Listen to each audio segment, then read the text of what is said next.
rated PG. Patnubay at gabay ng magulang ay kailangan sa mga batang manonood. Simula na ng nakakatuwa at nakakaaliw na kwento ng My Daddy Dearest. Kapartner ang Nido 3 Plus.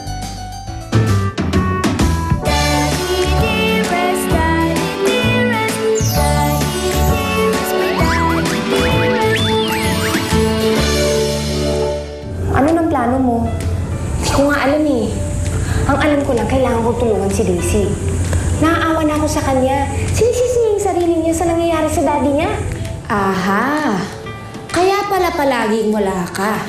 O nga pala, Bong, mamayang hapon na ang launch ng Astig Energy Drink at hindi pwedeng mawala ka doon. Siyempre, dapat nandun ka dahil launch ng produkto yun.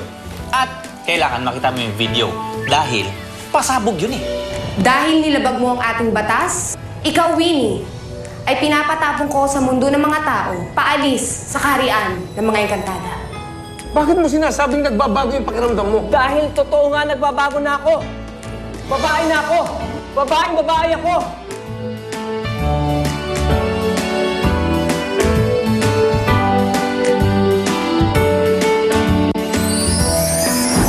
Drunk or high on something? Baka naman tuluyan ka na nasisiraan ng bait. Hindi ako nasisiraan ng bait. Nagiging babae ako dahil sa isang sumpa. Ano namang sambahin, Mr. Adonis? At sino naman ang gagawa nun sa inyo? Nag-wish yung anak ko sa wishy-wishy flower na magkaroon siya ng isang mommy. At sa akin, tumalab yung sumpa. Wishy-wishy flower? Wishy-wishy flower. Galing sa world ng mga pixies. Yung cutesy little flower fairies. Bakit ba? Bakit ba ayaw niyo maniwala sa akin? Nagsasabi ako ng totoo. Hindi ako baliw. Ha? Nagiging babae ako. That's enough, Bo. CJ, take him away. No! Isa mo! No. Maniwala kayo sa akin. Nagsasabi ako ng totoo. I'm just a little girl standing in front of you, asking you to believe in me. Ha? CJ, babae ako. Babae ako. Ha? Guys, nagsasabi ako ng totoo. Babae ako. Ha? Yung anak ko, nag-wish talaga siya. Nag-wish siya sa...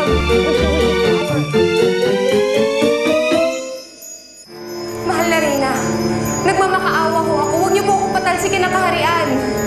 Ikinalulungkot ko, Winnie. Ngunit tungkulin ko na ipatupad ang batas nating mga engkantada. Malinaw na ikay nagkamali. Kaya dapat lamang na ikay parusahan. Nagmamakaawa po ako. Bigyan niyo pa po ako na isa pang tsansa. Hindi po maaatim na malayo sa aking mga kaibigan. Ito na ang tahanan na kinagisnan ko.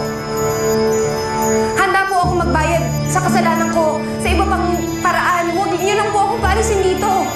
Wala nang saysay yung kiusap. Buo na ang aking desisyon. Habang nahihimbing ang mundo ng mga tao, dadaling ka doon ng mga pixie para ipatapon.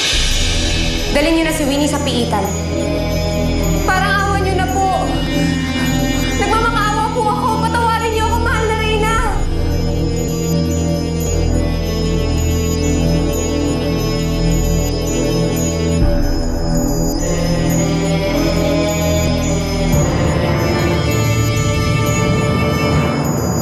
Ninong, pasensya na kayo't nang agaw ako ng eksena dun sa launch. Pero hindi ko babawiin yung mga sinabi ko. Totoo yun, nagiging babae ako. Bong, will you please shut up? Sumasakit na ang tenga ko sa'yo. Putak ka ng putak para kang babae. Pero yun nga ang totoo, nagiging babae ako. Bong, siguradong hindi matutuwa ang board of directors natin at ang mga investors sa pagwawalang ginawa mo kanina sa presscon. Bong, kung nagbibiro ka, I'm telling you right now, that is not a good joke.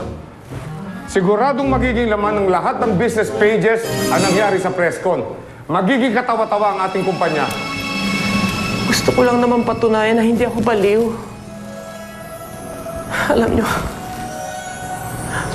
pagod na rin ako. Pagod na ako magtago. Ayoko na magtago. I feel like a woman trapped in a man's body, and only the truth can set me free. This is insane, Bong! You will get your act together. Hindi ako makapapayag na pamunuan ang kumpanyang ito ng isang...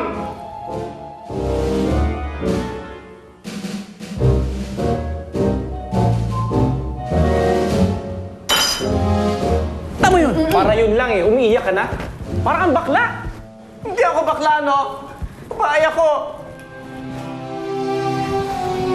Bong, tahan na. Marco, will you just shut up? Maawa ka naman sa tao, umiiyak na eh. Bong, tahan na. Pagpasensya mo na yung ninong mo. Ikaw naman kasi, magwawala ka lang, pipili ka pa ng presko ng kumpanya. Pwede ka naman mag-book ng coming out party. Mas bongga pa yun, di ba?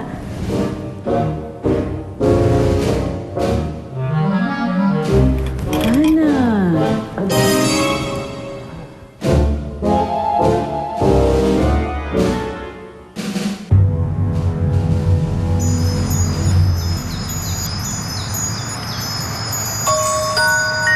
Mahal na Reyna, nababanaan ko ang inyong agam-agam.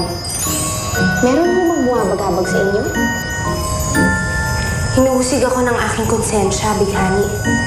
Alam kong mabait at maasahang piksi si Winnie. At alam kong wala siyang masamang intensyon sa kanyang ginawa. Maaaring mali ako nang naging hatol sa kanya. Mabigat ang parusang ibinigay ko kay Winnie. Hanapin mo sa iyong puso ang makatuwirang gawin sa kaso ni Winnie.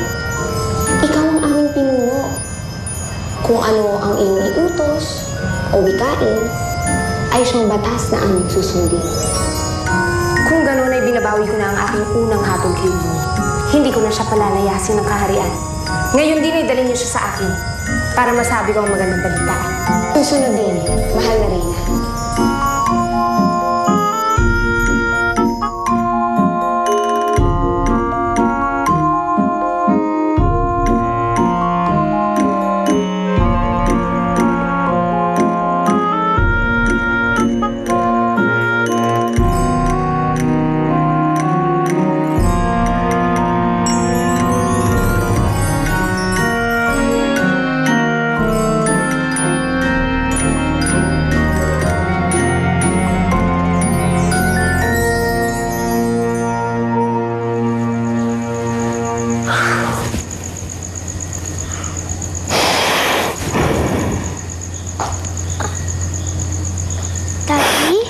Anak?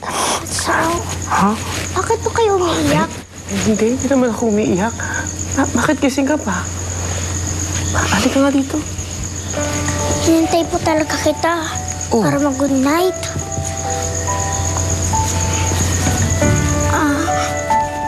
Daddy, may nangaway po ba sa inyo? Okay ka lang po ba? Anak, hindi ako okay. Kasi sinubukan kong sabihin doon sa mga kasama ko yung pinagdadaanan ko, pero nagtawanan lang nila ako. Tapos sinabihan pa nila akong baliw. I'm sorry, Daddy. Kung hindi lang ako nag-wish-wish flower, hindi nila iisipin na you're going crazy. Kasalanan ko ang lahat na to. Anak, huwag ka naman magsalita ng ganyan. Hindi mo naman kasalanan yun. Di ba kaya ka lang naman nag-wish kasi malaking pagkukulang ko sa'yo, di ba, bilang daddy? Promise, Daddy, kahit pagtawanan ka ng buong mundo, walang ibang maniniwala sa'yo. I'll be here for you. Tayong dalawang magkakampi. Salamat, anak. Pasensya ka sa akin, ha?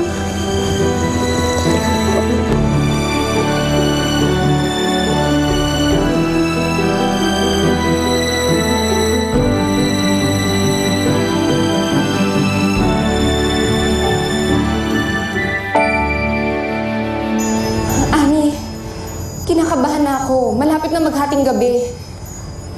Malapit na akong patalsikin dito sa kaharian natin. Magpakatatag ka, Winnie. Mabait at matuwid ang ating mahal na Reyna. Umaasa pa rin ako na magbabago ang kanyang isip. Na mapapatawad ka na niya. Yun nga rin ang pinagdadasal ko eh. Sana magbago yung isip niya. Sana hindi niya na ako parusahan. Winnie! Nanganganib ang buhay mo. Kailangan mong tumakas ngayon din. Ano? Paano mo naman nasabi na nanganganib ang buhay ko? At bakit kailangan kong tumakas? Nagbago na ang pasya ng ating Reyna. Sa halip na paalisin kanya ng palasyo, paparusahan kanya ng kamatayan.